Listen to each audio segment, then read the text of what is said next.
नमो नमः। मैं डॉक्टर के L Meena, associate professor Sanskrit, government college Karauli.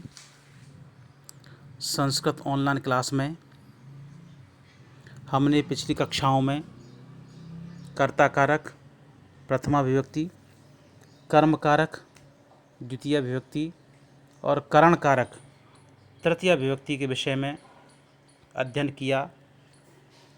इसी श्रृंखला में आज हम संप्रदान कारक चतुर्थी विभक्ति का अध्ययन करेंगे।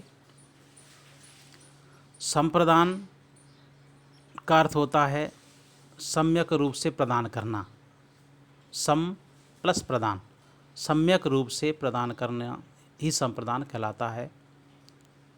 संप्रदान कारक में चतुर्थी विभक्ति का प्रयोग किया जाता है।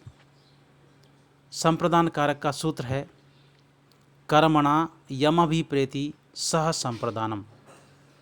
कर्मणा कर्म के द्वारा, यम जिसको, अभिप्रेति प्रसन्न करना चाहता हो, अर्थात दान कर्म के द्वारा जिसे संतुष्ट करना चाहता हो, सह संप्रदानम, वह संप्रदान कहलाता है। इसका अर्थ है दान कर्म द्वारा कर्ता जिसे संतुष्ट करना चाहता है वह संप्रदान कारक कहलाता है।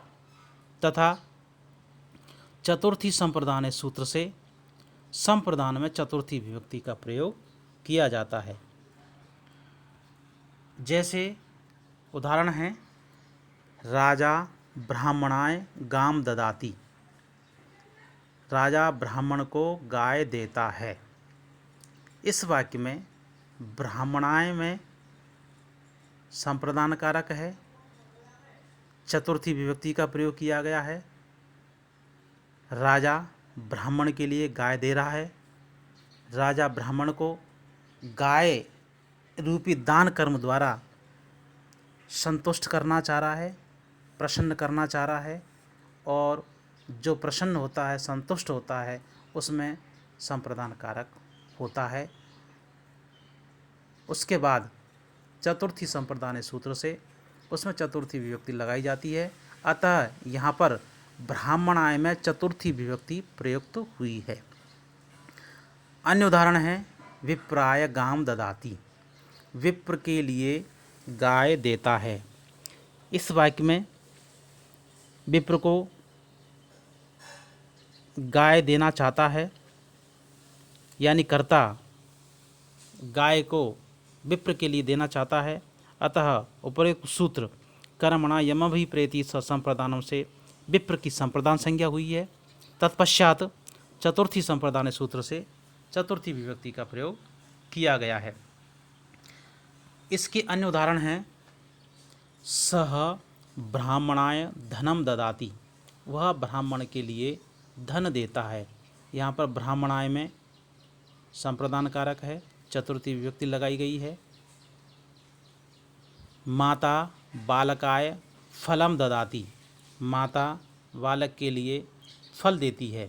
यहाँ पर बालकाय में चतुर्थी विभक्ति प्रयुक्त हुई है, चतुर्थी विभक्ति लगाई गई है। माता बालक के लिए फल दे रही है, इसलिए फल में चतुर्थी विभक्ति लगाई गई है।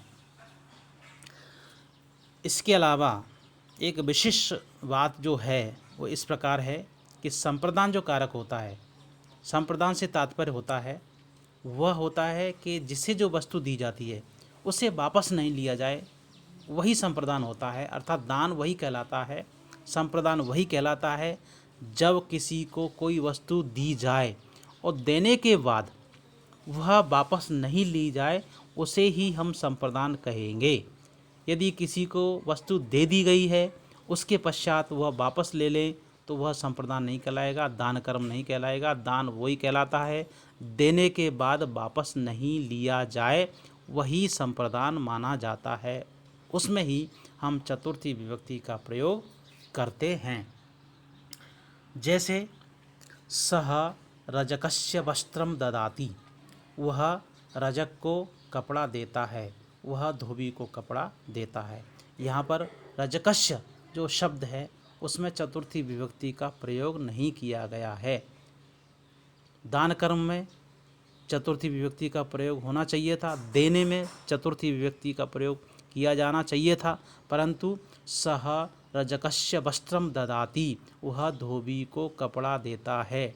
यहाँ पर कर्ता धोबी को कपड़ा हमेशा के लिए नहीं दे रहा है, देने के बाद वापस वह कपड़े वापस ले लेता है, अतः रजकस्य में चतुर्थी विभक्ति नहीं हुई है, रजकस्य में चतुर्थी विभक्ति का प्रयोग नहीं किया गया है, क्योंकि धोबी को कपड़ा देने के बाद वह कपड़े वापस ले लेता है, इसलिए सह रजकस्य वस्त्रम ददाति यहाँ पर चतुर्थी विभक्ति ना लगा करके षष्ठी विभक्ति का प्रयोग किया गया है।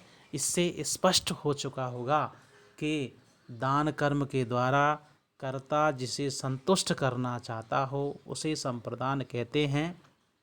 यदि देने के बाद किसी वस्तु को कर्ता वापस ले लेता है तो वहाँ पर चतुर्थी विभक्ति का प्रयोग नहीं किया जाएगा।